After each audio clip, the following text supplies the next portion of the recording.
Use this if you want to smell like that tea. You never had to question if you were a man, so why give your money to a corporation that doesn't know if their products are made for men? Try Jeremy Razor's hair and body products. Jeremy shampoo and conditioner are made with tea tree oil to naturally clean and restore your hair and scalp, argan oil to soften your hair and not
Good evening, everyone. Welcome to another episode of Business Talks.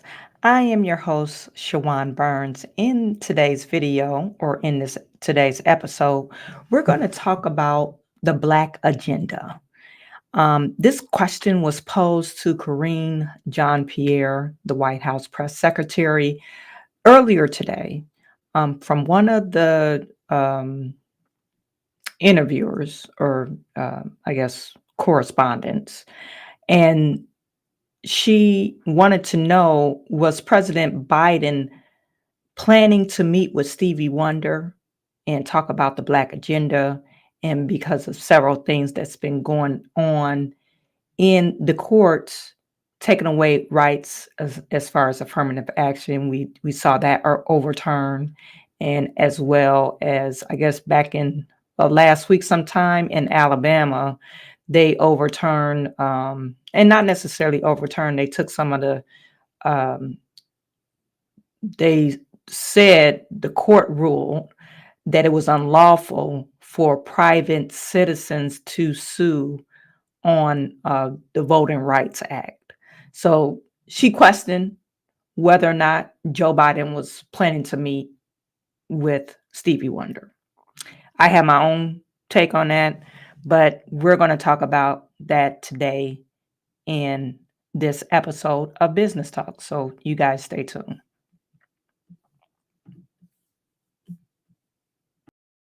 Something like this. Looks a little bit like I can't miss. Ay, this is what you call a bad. What? This is what you call a bad. Something like this. Looks a little bit like I can't miss. Ay, this is what you call a bad. What? This is what you call a bad.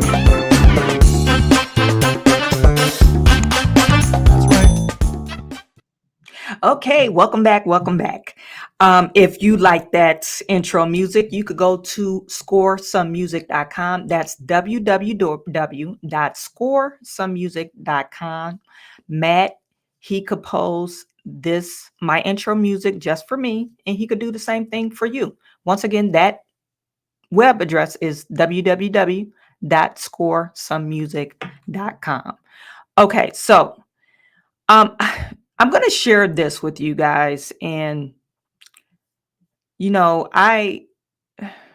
when we speak about the Black agenda, it gets kind of irritating to me, because we're always talking about the Black agenda with the Democratic Party, the Democrats. We've been voting Democrats for 60 years now. And we've saw or have seen no progression in the Black community. And we could hold power. We talk about some of the mayors. We do have some Black mayors that's in power. We've seen that we have some Black senators. We have some Black presidents of prestigious colleges. So I'm not talking about that progression. I'm talking about progression in just normal everyday people, as far as our income, as far as our wealth. we see no progression. We see no progression with our Black families. And when I say Black families, well, the nucleus of the Black family. We see no progression. Matter of fact, we digress with the nucleus of the Black family. We don't have two-parent households anymore. And the crime that's been committed, if you look at the stats, most of the crime that's being committed is in the Black community, and we are committing crime towards one another. Is that the white man's fault?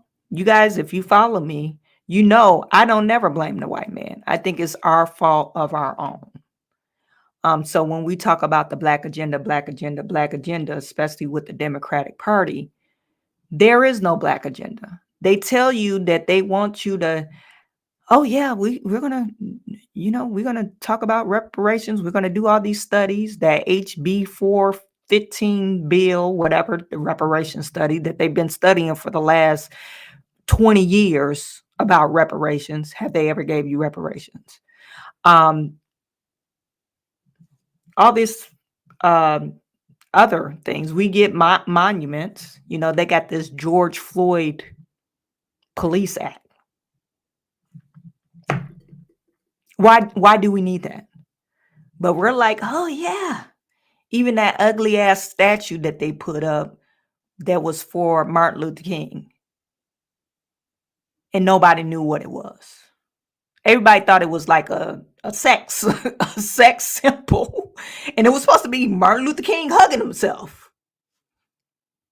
So when we talk about, and like I said, I get very irritated when we see the news media or even interviewers saying, or anchor people, whoever they are, asking the Democrat politicians about the Black agenda. The Black agenda is, and she mentions this in her I guess, question, saying they are afraid that the Black agenda is being laid by the wayside. Well, it is. What are you talking about? So why are you expecting something to happen and it hasn't happened in 60 years? So I'm going to share with this question that one of the reporters posed. She said she was speaking to Stevie Wonder last night, and he's wanting to meet with the president of the United States. We're talking about Joe Biden. Don't know, I think, what did they put the reporter's name? April Ryan, and she's from the Grio. Why is she there? I don't know. From the Grio. Okay. But the Grio is, that's the one that, what's old girl name? She talking about you need to save up your eggs. She was telling all the ladies to save up their eggs and freeze them. I forget what the lady's name. But anyway, she's real anti-Black men. Put it in the chat if you know who I'm talking about.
Wonder who has these concerns. And you're right. My April, bad. what you just laid out in your I was question showing is I had an in-depth conversation. I had an in-depth conversation with Stevie Wonder last night, who is, I love Stevie Wonder.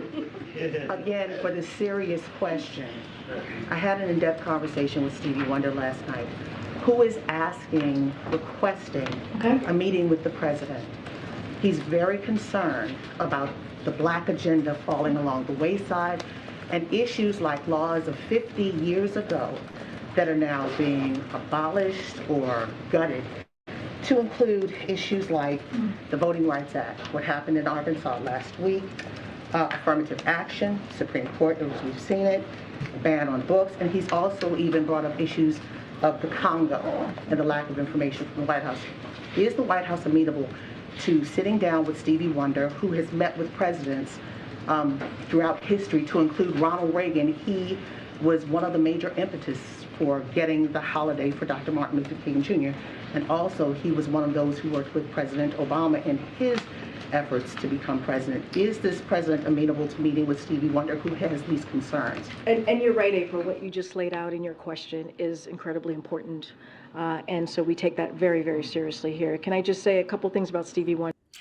she's never going to answer the question. It's just a yes or no. Is he willing to meet with Stevie Wonder or not? Joe Biden, he probably doesn't want to meet with anyone. Right. He's going to say, I have my plates full. You know, it's around election time. Do I really need to meet with Stevie Wonder? I'm answering the question for her. What's the point? So you could give me the same information. Even with Stevie Wonder, somebody needs to tell Stevie Wonder, what is the point? Especially if you're meeting with a Democrat politician. Mr. X, he put in there HR 40, Bill HR 40, that they've been dangling over our heads for the last 15, 20 years. Wonder. He is indeed an icon who's made tremendous contributions to the civil rights movement and also voting rights. And as you just listed out, he was one of the main voices in getting Dr. Martin Luther King Day, and we appreciate that. We appreciate his brilliance, and we appreciate what he's been able to do on behalf of the community. So I can't, as far as a meeting with the president, certainly I'm not aware of any meetings with Mr. Wonder or any scheduled meetings, and I don't have anything to announce, obviously, at this time. But I also want to say that on the president's first day in this administration, he has taken this very seriously as it relates to what we're seeing, right, as it relates to racial inequality. He called it one of the four major crises that we have to deal with as a country when he stepped into office. And one of the things that you know, and I know you've covered this very closely, he signed an executive order to initiate a whole of government approach to implementing his equity agenda. And a couple of things that he did. He worked to protect the right to vote through executive actions and continued to calls for legislation. Took executive actions on police reform when congressional Republicans would not sign the George Floyd Justice Policing Act. And so he's taken actions to make sure that we are protecting the right to vote. He spoke to the affirmative action, what we saw SCOTUS do, and he spoke to that, and he said, and I'll quote, "We should never allow the country to walk away from the dream upon which it was founded. The opportunity is for everyone, not just a few." And he stands by those words. Yeah, whatever, Joe Biden. I mean, he says a lot of stuff that he doesn't mean. Speaking of the Voting Rights Act, I said Alabama, but it was really Arkansas.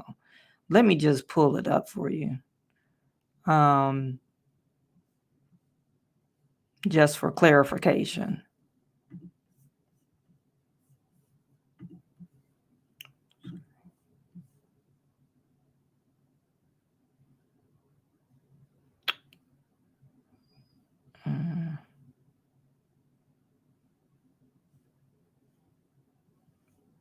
thought I had it up here, but anyway, let me just go to this one.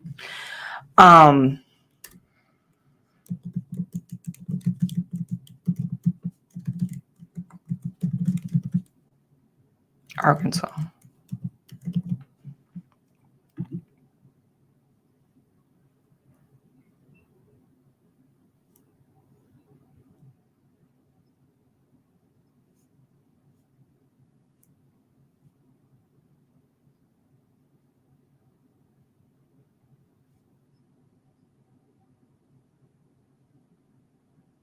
Yeah, it's saying that U.S. court strikes down key path for enforcing Voting Rights Act. I mean, it's essentially this is on NPR, but essentially for allowing civilians to sue. And they mentioned civilians or groups like NAACP. Back in 1965, the Voting Rights Act include, like, I guess they were giving people a literacy test. Of course, they were being discriminatory based off race, color, and skin and gender. And I'm not talking about, oh, I'm trans. No, gender, female and male. And they were doing, crazy stuff. Do we need the 1965 Voting Rights Act now? I don't know. Some people say maybe down south they do. I know they passed the law in Mississippi where they're not including. It's a certain district that they got rid of and they lumped it all in one so it could be majority, I guess, a white district, because I guess in prior elections, the majority Black folks, they was electing, I guess they wasn't doing their due diligence when they was electing people. So they swallowed up one district, put everything in one district, and they kind of took it over where, like, the representatives and all these other people, politicians, were predominantly white. Anyway, like I said, do we need the 1965 Voting Rights Act per se? Should we allow people to say, hey, you need to take a literacy test to vote? Now, if you're registered to vote, now we have to have a registration card to vote. And in some states, you need your registration card and your voter's ID. And not your voter's ID, but your just your regular ID. So do we need the 1965 Voters' Rights Act? And should we allow individuals and groups who did not represent the U.S. government have for decades brought the majority of the Section 2 cases to the court? Those cases have challenged the redrawing the voting maps and other steps in the election process with claims that the voting power of people of color has been minimized. So, who are they going to allow to do this? Are we saying that, okay, it's up to the Attorney General to make these claims or to fight for the people? But they took away this, I guess, this clause, or they were saying that, in the past they were using it wrong. They said it was never intended for individuals to sue. It was only intended for the federal government to sue. So, I mean, you guys put it in chat. They're always redrawing districts, especially down south. And, you always hear probably once a year or every other year that, the NAACP had to take up some suit against the voting, them redrawing the district. Now, I think they should get rid of the Electoral College. I totally think that should be done and over with. Now, districts, redrawing districts, they should have a clause. Okay, why are we redrawing this district? Usually when a district is redrawn, is because they are either gained or lost residents. I mean, that's usually what happens. This district has too many residents, so we're going to redraw it, and put these people on this district so they can have more residents on this district. But then it's always a fuss. Oh, you're trying to minimize my vote.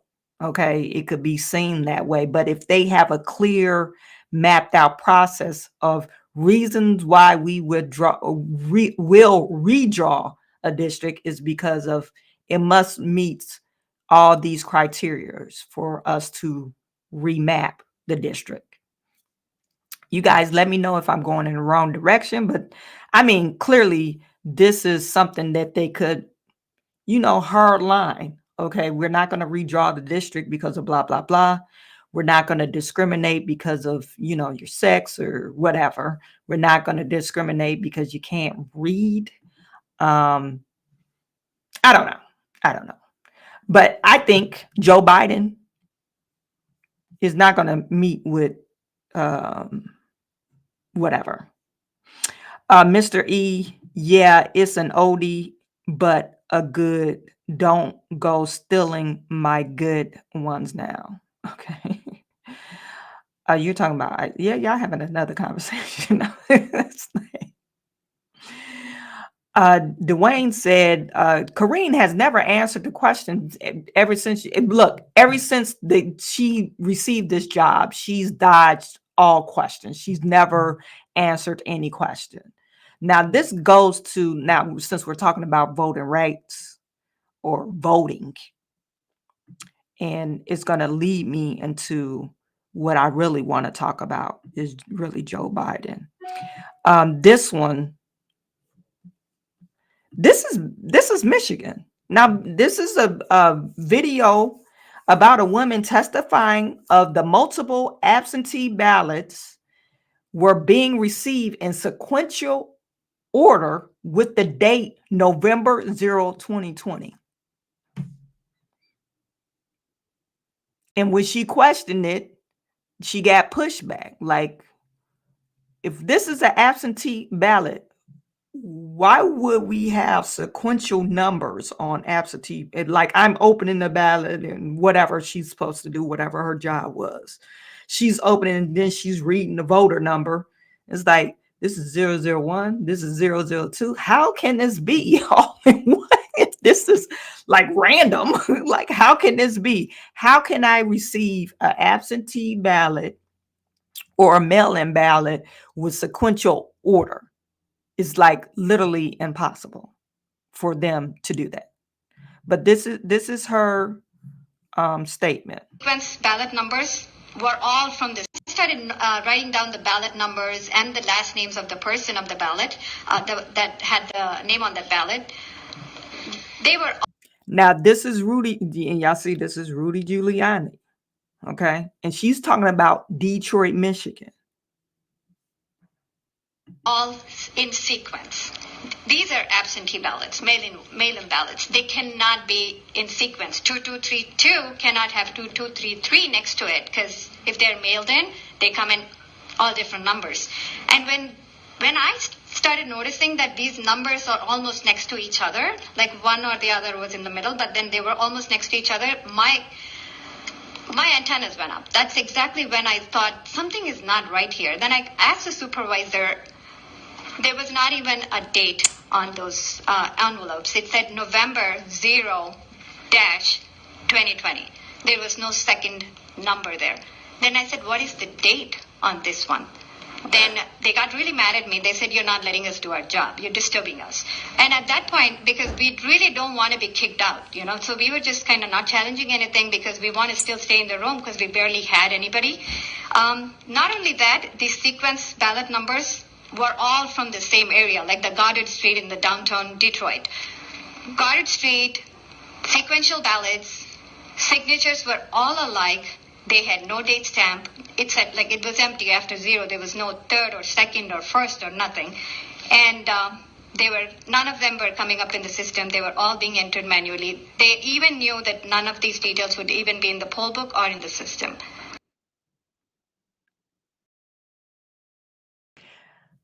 This leads me to believe massive voter fraud. The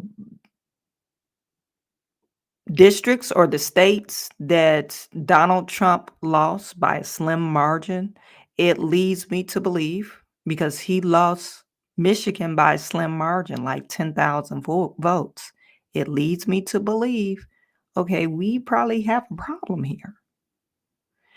Now, take away the fake electoral college, because I did a video about the 16 crazy people, and they're elderly people. They thought they could certify the election, and they were not the rightful electoral people. They thought they could certify the election. Nobody got the memo. Hey, we do have internet. We know you're not the assigned people. So nobody got the memo. And every single last one of the people that they claim, or Dana Nessel in Michigan that brought charges to these people, they were like all in 60s and up. And some, like, the average age was, I could say the average age was 70. So maybe they're far removed from technology and they didn't know, okay, if we do this, hey, they have an email saying, oh, are these people on your on the list for Michigan? So take that out of it. And we're just looking at her testimony. Her testimony saying, hey, we got some sequential ballots from the same street around the same area, and they don't have a date on them. And you know what? Some of these signatures look like the same signature. Some of them look like your name is Joe Bryan and my name is Chawanne Burns, but we got the same, we write the same. We got the same penmanship.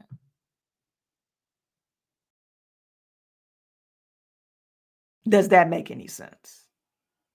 So what I'm getting at, okay, Joe Biden wants to, Stevie Wonder wants to sit down with Joe Biden to discuss the Black agenda, because they feel like the Black agenda is gone by the wayside. They don't need you no more. They don't care about the Black agenda because they don't need you. Your numbers don't matter. We're taking away the Voting Rights Act or whatever the thing that, and it was 2 conservative judges versus 2 to 1. And they took that saying, no, you can't, you're not able to sue no more. We don't care. They don't care. That's why we have an open borders. That's why they're going to let these people vote. And these people will remember, hey, they gave us a free turkey and we was getting a stipend of $5,000 a month. We had free food. We had free room and board, free education, and free health care. So I'm going to vote for blue. And like I said, that voter massive fraud, and we're going to see it again. This is not, unless they get rid of mail-in ballots, we're going to see it again. So we don't really need Black folks anymore. We don't need you. And that's the very reason why I'm telling, or that's the message I'm trying to spread.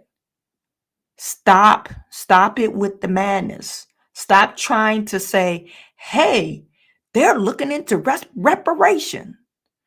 We need to stick by Joe Biden. Or you threatening Joe Biden. Joe Biden, you need a Black woman vice president. You better pick her. You're going to lose our vote. He should have lost your vote 20 years ago. They should have never got our vote.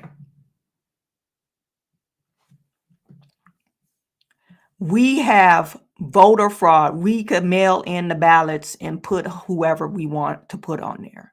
Why do I need the black people? Why do I need black people? We have open borders, an open border policy, probably about 10 million, 20 million people that came over here, immigrants, that migrated, illegal migration over here. I would put it about 15, 20 million people that's over here now. We are the minority. Only people that's less than us is Asians. Asians and Asia. So why do I need to appease to the black community? Why do I need to sit down and hear from you?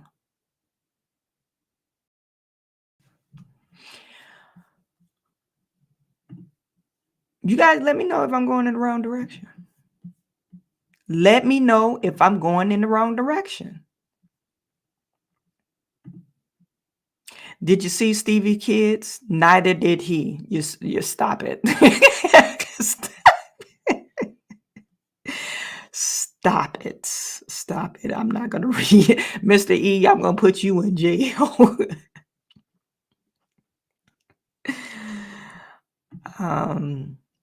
Reduco, R. the Sage. Hi.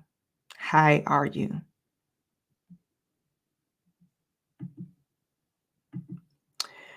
They would try to push Nikki Haley, and she is a warmonger. She loves, and because she profits off of war. And she, of course, she did well. She had an outstanding performance on that last debate, according to MSNBC. That's the person that they picked over Vivek Ramaswamy. And even Ron DeSantis, I believe he did better than Nikki. Anyway, this next video I want to share with you guys. And when we're talking about the black agenda, when we're speaking about the black agenda, we need to really think about who are we talking to about the black agenda. Now, I want to show you this because remember, and I did a video about Joe Biden going to Howard University. This is why I don't like the whole thing about meeting with Joe Biden. And it's nothing against Stevie Wonder. Joe Biden and his whole administration, Nancy Pelosi, all them Democrats, they like to pander to black people. And we all like, oh, he got a dashiki on and he kneeling. Oh, he for the people. Hillary Clinton, she had hot sauce in the bag. Nancy Pelosi and Chuck Schumer and all them damn Democrats in the Capitol building kneeling with dashikis on one knee.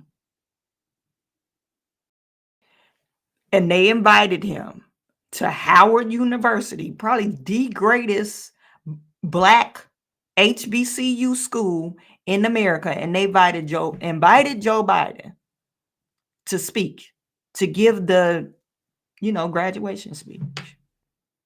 That y'all couldn't think of anybody else to invite, and you invite Joe Biden. Oh, we got the president of the United States. And I guess because Kamala Harris, that's her alma mater. But anyway, on that speech, on the stage, and I'm going to play a little insert for you. On that stage, he talked about how white supremacy is the biggest threat to our democracy. White supremacy. He didn't say no, nothing about the immigration or open border policy is the biggest threat to our democracy. We have active terrorists over here. I don't care what nobody said. We got an active terrorist over here. You have China coming in. China, the very people that poison our people, our Americans, with fentanyl that flood our streets. You got people walking around like zombies. That's if they don't die from fentanyl. You roll out the red carpet. Wouldn't that be the biggest threat to our democracy? China? Open border policy? Where you just letting people in and you don't do a check? Or they somehow get squeezed through the border illegally. And there's some type of affiliated with some type of terrorist group. Wouldn't that be a threat to our democracy? How about teaching our kids to read? I mean, if you got a stupid democracy, how can your democracy live on? Or how about abortion? You can't even secure the American bloodline, let alone white, black, whatever. You can't, the birth rate has decreased in America. Black, have you noticed that the black population has not increased? I think if you look on the website of statistics about birth rates, we have a negative birth rate. It's like 0.03 or something like that, but it's still negative. And it used to be positive. We're still 12.9% of the population, or probably less than that now, since, the open borders. We're probably like 11% of the population. But wouldn't that be the threat to your democracy? That you can't deliver kids, American-born kids. Wouldn't that be the threat? But I guess that's why you let Mexicans over, or Hispanics or Venezuelans and all that, because they're going to keep their kids. They're going to deliver a bunch of kids and they're going to keep them. And maybe you could get them to be more Americanized. But the people that lives here, what are we saying? That would be the threat to your democracy. Teaching your kids, hey, we used to produce some brilliant minds. And I don't know what, I watched a debate with some of these kids, and it's like they're debating how white supremacy and all this stuff and microaggression about whiteness and blackness. That's what they're learning in high school, talking about microaggression and debating with a passion. But nobody's debating about or some type of STEM field, or producing anything that's like going to make our country really great. That would be the greatest threat to our democracy, is the educational system. Emasculating your men. Wouldn't that be the greatest threat to your democracy? We got a bunch of bitch ass men running around. Wouldn't that be the threat? If you don't get no men around to protect your democracy is already threatened. Anyway, so this is what he had to say. And like I said, I did a reaction from this a long time ago. And I'm going to start it off where he's talking about George Floyd. Let me share this tab. To reduce your student debt service payments when you graduate, we're also ensuring that no one with an undergraduate loan today or in the future will have to pay more than 5% of discretionary income to repay their loans, down from 10, and in 20 years is gone. Republican officials are fighting that as well. But I'll always keep fighting for you, and many others will, and many in the Republican Party as well will fight for you. We also know there's more to do. Because of your power, we took the most significant law on gun violence. We passed it, most significant law in 30 years. But we will not give up. I got the assault weapons ban passed 30 years ago. We're going to pass it again. We must pass it. There's more to do on police reform and public safety. During the State of the Union, I asked the rest of the country to imagine having to talk to their children, their families, like your families had to talk to you. It's about your security. It's about your dignity. It's demeaning and degrading and deadly when you have to stand there and say, when you're stopped, turn the interior light on. Put both hands on the wheel. Don't reach for your license. What in the hell's going on? No. Think about it. I ask all the parents, not minority children, ask what they would say. what they would be. I know you're frustrated. You should be teaching your kids, it doesn't matter black or white, to respect authority. Respect authority. Don't smart off against the cops. When they pull you over, yeah, put your hands on the wheel, the 10 and the 2. Put your hands on the wheel. If they, yes, sir, no, sir, that would alleviate a lot of incidents that happens with the police officer. Just respect authority. Colleges and universities. For example, denying the opportunity to build and fund research labs that will lead to new technologies and good paying jobs. That's why I asked them, we've invested $6 billion in counting in HBCUs, including to create new research and development labs that prepare students for jobs in the future in high income fields from cybersecurity, engineering, biochemistry, healthcare. Standing here, I think the last time I came to Howard with President Frederick and others was in my final year as vice president to host the Cancer Moonshot on campus, because you're leading the way. You're the scientists, the doctors, the advocates who will do big things like ending cancer as we know it, and even curing some cancers, which we're on our way of doing. You're the diplomats and global citizens, making democracy work for people around the world. Lawyers defending our rights, artists shaping our culture. Fearless journalists, this is real though, this is what you're doing. Fearless journalists and intellectuals pursuing the truth and challenging convention. You're the leaders of tomorrow, but it's coming on you really quickly.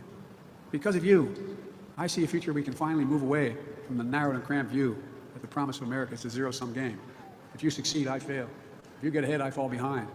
And maybe worst of all, if I can't hold you down, I can't lift myself up. Instead of what it should be. If you do well, we all do well. That's what I see. That's what I see in America. And more Americans are. The future of possibilities for all Americans. Look, no matter that future, what it holds, my sincere hope is that each of you find a sweet spot between happiness, success, and ambition. A good life, a life of purpose. Because here's the thing. You don't know where or what fate will bring you or when. You just have to keep going. You have to just keep the faith. You have to just get up. And you can find the balance between ambition and happiness and success. That good life, a purpose, a family. And as you know here at Howard, of excellence, leadership, and truth and service. There's no quit in you. There's no quit in America. So let me close with this. In our lives, in the life of the nation, we know that fear can shadow hope. But it's also true that hope can defeat fear. In January 2021, I stood in the U.S. Capitol to be inaugurated as President of the United States. Just days before, on that very spot, a violent insurrection took place, a dagger at the throat of democracy. For the first time in our history, an attempt to stop the peaceful transfer of power in this country. And they failed. Our democracy held. Again, hope prevailed. And this time, I was standing with a black woman about to take a 2-mile procession down Pennsylvania Avenue as President and Vice President of the United States of America. And who was marching alongside her? The Howard University Marching Band, in lockstep and solidarity. You were.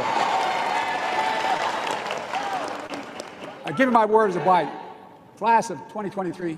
You're the reason I'm so optimistic about the future. And I give you my word, I really mean it. You're part of the most gifted, tolerant, talented, best educated generation in American history. That's a fact. We are gifted and definitely tolerant. I mean, like years of dealing with the Democratic Party, we've been definitely tolerant.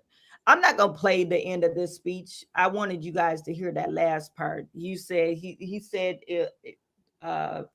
we could be fear could be dominated or whatever he said. Something about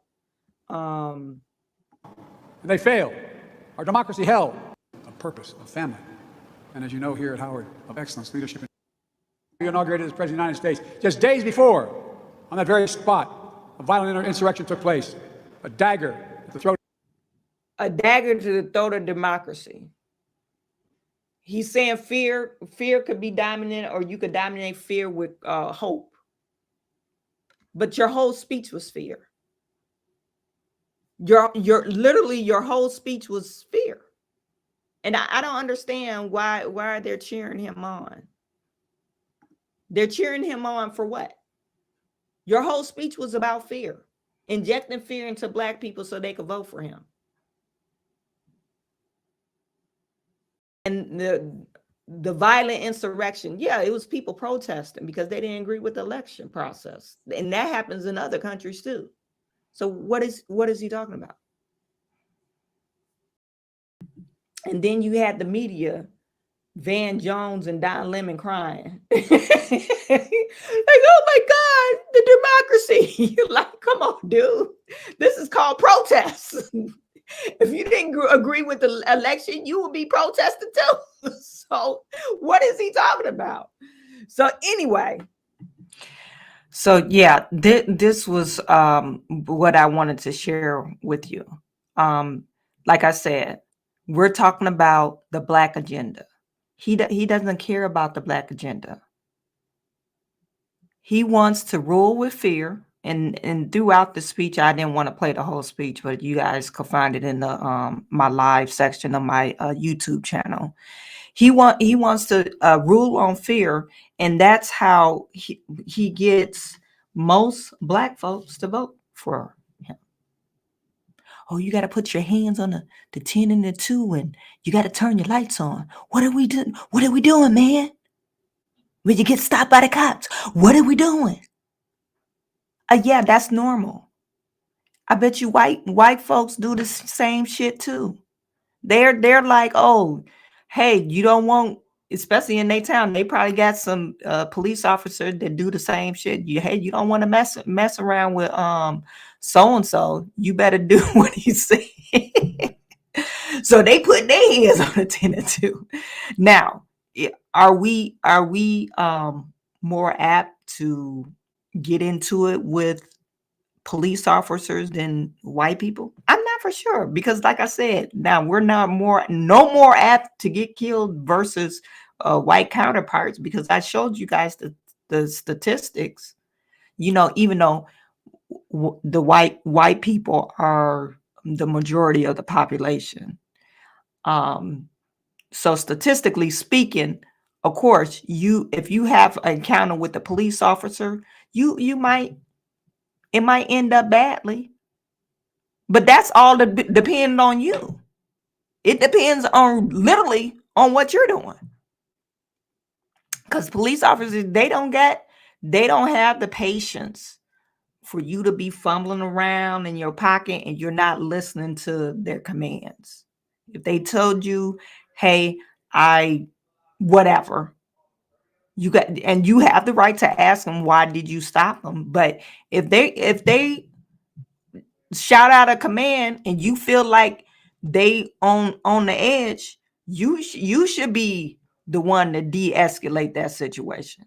Anyway, I didn't want to get off on that rant. There's ways to de-escalate the situation with police officers, but with the Democrats and with Joe Biden, you don't matter. You don't matter anymore. You a Black person that really, we don't care about your vote anymore.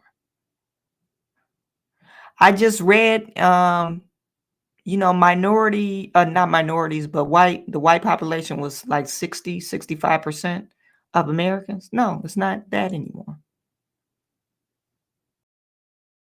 It's decreased. I think it's less than 60%. So right now we're on the verge of being a melting pot. And there's nothing wrong with that, because we all came here from somewhere. But the anti-American that exists in our nation is real strong right now. Is real strong. So the Black agenda with the Democratic Party, there is no Black agenda. You might as well forget about that. And the threat to our democracy, he's saying, is white supremacy. It's not. It's not white supremacy. It's you and your kids. If they're teaching your kids how to read, if you have free education, we have free education. Are they actually teaching your kid how to read, write, and arithmetic? That's what you should. That's the biggest threat to our democracy. And all this gender whatever that they have in gender wars. That's the biggest threat to our democracy. Men don't want to be men, and women don't want to be women anymore. We want to pass the buck. Oh no, we don't want to raise kids. We don't want to have kids. We don't want to raise them. We don't want to agree with nobody. We don't want to be in no family anymore. So that's the biggest threat to our democracy. Instead of, black folks looking at, oh no, it's white supremacy and it's the police officer. No, it's if your kids could read. Anyway, you guys, you got anything for me? Do you got anything from me? Mr. E, they are doing what they did in Ukraine before the war. They, as in Soros and masters at this, they introduced the issue that are called black-white issues, not referring to race, not just race, but what?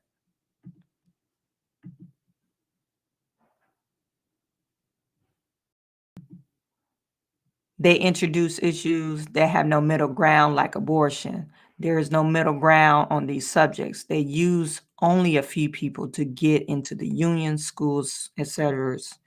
Use writers. I do agree with that. Bonita, the dimwits are always playing the race card because some blacks are triggered by that. Hopefully blacks are waking up. On Twitter, I've been seeing a lot of black folks saying, hey, we're going to vote for such and such, and calling out the Democrats. They're calling out Democrats about, you had our vote for all these years and you haven't did nothing for us. Our community is worse off. So why would we continue to vote for you? And then you have some of black folks, these progressive black folks, doing it to their own community. Look at Mayor Brandon Johnson. He's trying to be the city of brotherly love and pull all the immigrants and black Chicagoans together.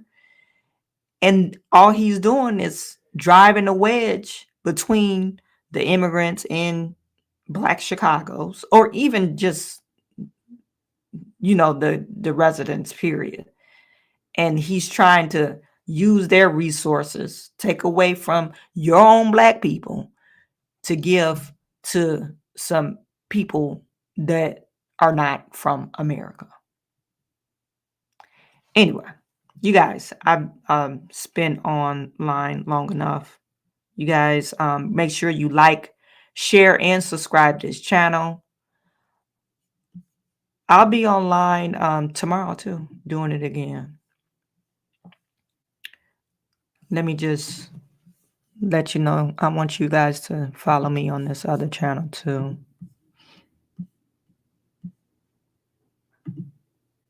This is my other channel.